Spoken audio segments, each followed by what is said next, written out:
Hello and welcome back to my channel.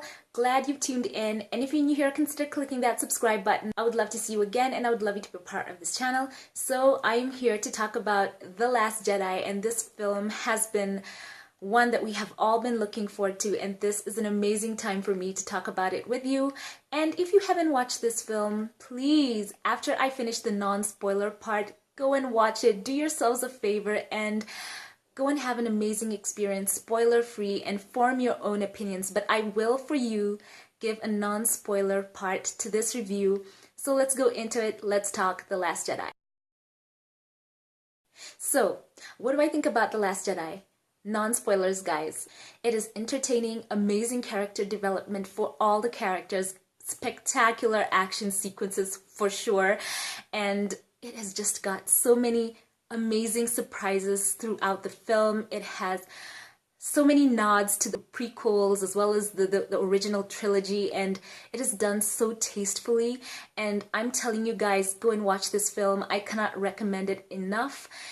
Rian Johnson has done a spectacular job, and I just need to go into the details, so I'm gonna just leave this off here. I'm gonna tell you my rank though. This film for me is a new top favorite of the newer releases, and I've loved Rogue One, but we have a serious contender here, and I'm giving this film a 9.5 out of 10, and every time I think about it, the score goes even higher. So I'm looking forward to seeing this film once again. So please guys, this is the non-spoiler part, overall thoughts, no details. Go and watch it please and form your own opinions. I'm big on that. So come back and watch my spoiler review because I'm about to go into it right now. So what about The Last Jedi? I love this film. It starts off with an amazing sequence where Poe Dameron is facing down the First Order, and he is in his fighter, and he is facing off against this entire armada of I almost want to call them the Empire. So he has this back and forth with General Hux, and it was, it's kind of funny back and forth, and General Hux is giving this whole speech about how he's gonna destroy the resistance. I almost called them the rebellion. He almost destroys the resistance. He wants to destroy the resistance rather, and Poe is like, I'm sorry, I can't hear you. He's just feigning it, and obviously that, he's just trolling him really hard. And they have this fight sequence where the whole time my heart was pounding. It just felt so real. It was action-packed, it was moving so fast, and we're introduced to a lady who sacrifices herself, and it turns out that she is playing the sister of Rose, who is played by Kelly Marie Tran, and she sacrifices herself as she bombs the Dreadnought, which is seriously taking down the Resistance ships. And it is amazing to me that even as they introduce this character who immediately sacrifices herself, and she touches her necklace, and it is just that small thing that she does that kind of carries weight throughout this film, because Rose loses her sister and she has that necklace just to remind her of her sacrifice and what the whole resistance means. And this film, I've got to tell you, had such an emotional core to it, and all the action in the world will not excuse a film that you don't care about the characters, and that cannot be said of The Last Jedi. You had such concern for all these characters when they were in those heightened moments, and I loved it. It is an amazing sequence, but so many of the resistance fighters are lost in that battle, and it ends up making General Organa demote Poe Dameron because he didn't obey orders. He was being told not to attack that ship, but he goes on ahead, and they suffer so many casualties. So immediately we see Poe Dameron kind of, sidelined a bit from the action. He's demoted, and that was such an interesting scene, but we will get back to Poe. So I'm not going to go in sequence, guys, because I think we'll talk forever. So let's just go into the parts that really stood out to me in this film. So we're going to talk right now Kylo Ren. For any people who were, bashing him as a whiny wannabe, he is redeemed in this film. I love how he has been reimagined by Ryan, the director of this film, and he has taken this character to a whole new level. He is so menacing in this.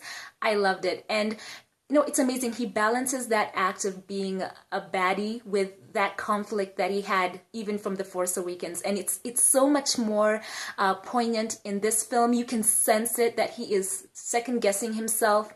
He is still a wreck after killing Han Solo, his father. So I loved how this film just has this moment where basically Snoke has connected him and Rey's minds through the Force. The way that portion of this film was structured, when they're having that conversation through the Force, I have never seen it done like that. And, the whole place goes still, and it's only left him and her talking, and it was amazingly put together. And all that time, they're having this back and forth between Kylo Ren and Rey, and they're all trying to pull one another towards, one side of the Force. And this film, I love how they explore that. Even, I've got to say that Kylo Ren was just brilliant in this film. And I loved how him and Rey, they have this duality to them that they can go to the light side. This is now Kylo, and Rey can go to the dark side. And it is explored so well when she goes and finds Luke Skywalker. And yes, guys, he has lines in this film, and Mark Hamill, had a fantastic performance in this film. I think this is his best work as Luke Skywalker, and there were so many homages, so many nods in this film to his prior acting as the younger Skywalker, even in the subtle nuances of, his facial expression, and I loved it. And I love how when Rey comes up to him, he is telling her he doesn't want to teach her anything about the Force. He's shooing her away, and he's cranky, and she is so persistent. I just love that about her. And finally, he gives in and says he's going to train her. And they have that moment where she is moving to the dark side, and it reminded me of this thread that has been throughout, Star Wars, and especially with the characters that we love, like Anakin, like Ezra. If some of you watch Star Wars Rebels, they have always had this way that they depict these characters turning to the dark side, and Rian Johnson captures that so well in that one scene where Rey is being pulled to the dark side, and Luke has to literally shake her out of it. And then he scalds her. He tells her, you weren't even trying to resist it. And she tells him that he has closed himself off from the Force. Even in that state when she was being pulled in, she was looking for him and she could not sense him. So that's, by the way, a very good answer as to why Luke did not sense Han's death. And I think that's very well answered in this film. So Rian Johnson, I love him.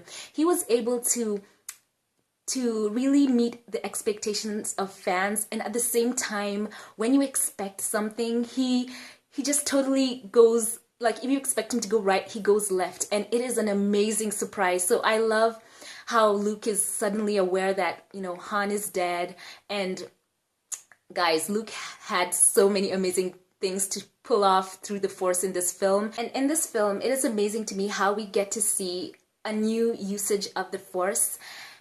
And I love how Luke is able to project himself in a physical way. And you know what? That's in perfect line with the whole Star Wars universe. I always used to ask myself when I watched the old trilogy, why was Obi-Wan able to sit down on rocks and he's a Force ghost? So I think that is perfectly in line. I'm telling you guys, Rian Johnson is a real fan of this franchise. I think that Luke, as he has grown on in the Force, has uncovered more abilities. And even if they didn't introduce the Grey Jedi, which I think everyone thought they would, I think that they're going to introduce it moving ahead. And I love Rian Johnson for what he did in this film. You can tell a fan making a film for fellow fans. He tried his best to not only answer so many things we were thinking about, but just go a totally different way when we thought we had it all figured out. And that's the best thing about movie making. So I loved that in this film. I loved Finn in this film as well as Rose. They were given an emotional arc in this film, even as they go off to get the code breaker. And, that whole mission was a bust. But I love that in that detour that we were introduced to, just so many aspects of, which I think is another amazing thing in Star Wars, the ability to take on political issues and not shy away from them. That has been George Lucas's stamp on this whole franchise. Even in the prequels, how he deals with how absolute power corrupts absolutely, and how democracies can be subverted with time and become oppressive and tyrannical. I love how Benicio del Toro's character tells them about, that place they're in, and when they find those arms dealers, and, Rose is painting them with one brush as the bad guys, and Benicio del Toro's character tells her that these same arms dealers are also selling to the resistance. That was an amazing moment, and he said that it was important for them not to see one side is good and one side is bad, because the whole thing behind the war and the fighting and the killing, that was a thing that they needed to look at. So that was a moment to me that stood out, because Rian Johnson did something that George Lucas does so well, and that is tackle political issues very tactfully. And you know what, the message in that was, war, as bad as it is, that there is a sad fact that there is money to be made in it. There is that saying that people have, follow the money. And it was just amazing that Rian Johnson has that nod to what George Lucas does so well. We have seen it through history how democracies have turned tyrannical. So it is amazing to me that even this film can put that message through so clearly and, in such an emotional moment. So I loved that part, and I'm just hats off to Rian Johnson for that. He did an amazing job. So I also like one thing when people talk about why was Luke Skywalker so cranky and so willing to give up on the Force, and almost had a darkness to him in this. And I think people forget that underlying arc in all the Skywalkers, how they have dealt with the dark side in them. And Luke Skywalker, for him being someone who's painted with one brush, is just all good. I always remember that one scene in the original trilogy where he force chokes some of some of those guards as he's going to get his friends back from Jabba. And that for me has always been a nod to the fact that even Anakin Skywalker in the Clone Wars, whenever he started using Force jokes, that was always a sign of him, just an ominous sign of him always going over to the dark side. So I think there is a thread here, and this film handles themes and recurring, threads that run throughout the Star Wars universe so seamlessly, and I just love those echoes replaying themselves even in this film.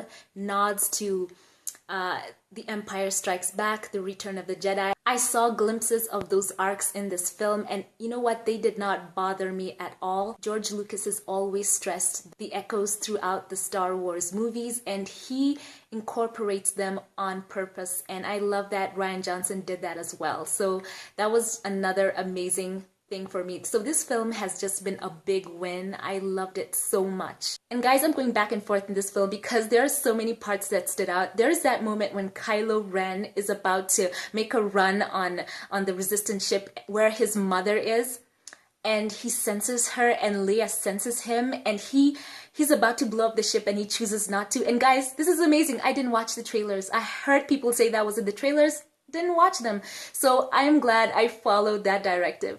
That's a side note, but back to this. I love how he holds back, and that moment was so well done. Oh, this film, I love it. So he chooses not to fire. The other pilots flying with him, they don't hesitate. They blow it up, and Leia is sucked out into the vacuum of space, and she uses the Force. That was so reminiscent of Rebels. There's this scene in Rebels, and this is a spoiler if you haven't watched it, where Kanan Jarrus he ends up through some kind of sabotage by Maul being, sucked out into the vacuum of space. And he uses the Force to get back into the ship. So we've seen that before. I'm telling you guys, Rian Johnson is a fan. I cannot wait to vote this film up on Rotten Tomatoes because that score is unnecessary. This film is great. So I love that part about this. And Leia, she uses the Force and she saves herself. And speaking of how the Force is used in this film, we've got to talk about that fight scene with Luke Skywalker and Kylo Ren. That fight scene was amazing. That was the Luke Skywalker I have always wanted to see after the original trilogy ended, and I am fully satisfied. And you know what, guys? Even if he did die and it was such a touching moment, we know we'll see him again, so there is that to kind of fall back on. And speaking of another fight scene in this film, we have that scene where Rey is led before Snoke, and that sequence, guys, you know it. I'm so excited even thinking about it. How Snoke thinks that he's basically toying with Rey the whole time. He wants to know where Luke is. He's trying to pull the information from her, and in the end, when he realizes that he can't turn her, he tells Kylo Ren to kill her, and Kylo, he kind of deceives him in a way. So Snoke thinks that Kylo Ren is gonna kill her, but actually at that moment his rage is through the roof and he wants to kill Snoke. And after he kills him, that fight scene that goes down was amazing. I think it's among one of my favorite fight scenes after that Vader Hall scene in the whole of the Star Wars universe. I loved it. And it is amazing to me that that whole Mary Sue thing that Rey had, where she gets the Skywalker lightsaber, she's, the Force is calling to her, she gets the guy, she's good at fighting, she's good at flying, she's just good at everything. In this film, they just shut it all down. We discover that Rey is actually sold by her parents, who are nobodies, and she also turns out to be a no one, in quotes. She's not from any great lineage, and there's nothing special about her apart from the fact that she can be a Jedi. And Finn all of a sudden has another kind of a love interest in Rose, so she kind of loses the guy. She isn't that great with the lightsaber in this, and it was great in that battle as she was fighting the guards, Snoke's guards, that it didn't show her all of a sudden being just so awesome with her lightsaber. She's cut, I think, in one of those scenes, and you could tell that Kylo was holding his own, and she was just using her the fight skills that she had learned to kind of hold on and fight. And you could see while he was fighting like 3 guys, she's like up against one, and he's going to town. She's also making him work for his salary in the, I was gonna call it, the Empire. So I love that. This film was a great answer to just toning down and making her more accessible. I just loved Rey so much more in this film, and I cannot wait to see her come into her own and what they're gonna do with her character moving forward. That's gonna be so interesting. So guys, I loved this film. If you can't tell, I think I'm gonna have more videos talking about what I thought about this film, but I could go on and on, but I've got to say that I loved it. Let me know what you thought. What stood out to you about The Last Jedi? What is your ranking of this film to all the other Star Wars films? And leave your comments down below. I would love to read them. So if you like this review about The Last Jedi, give this video a thumbs up. Click that subscribe button. I would love to see you again. Thank you once again for tuning in, and I will see you in my next one. God bless.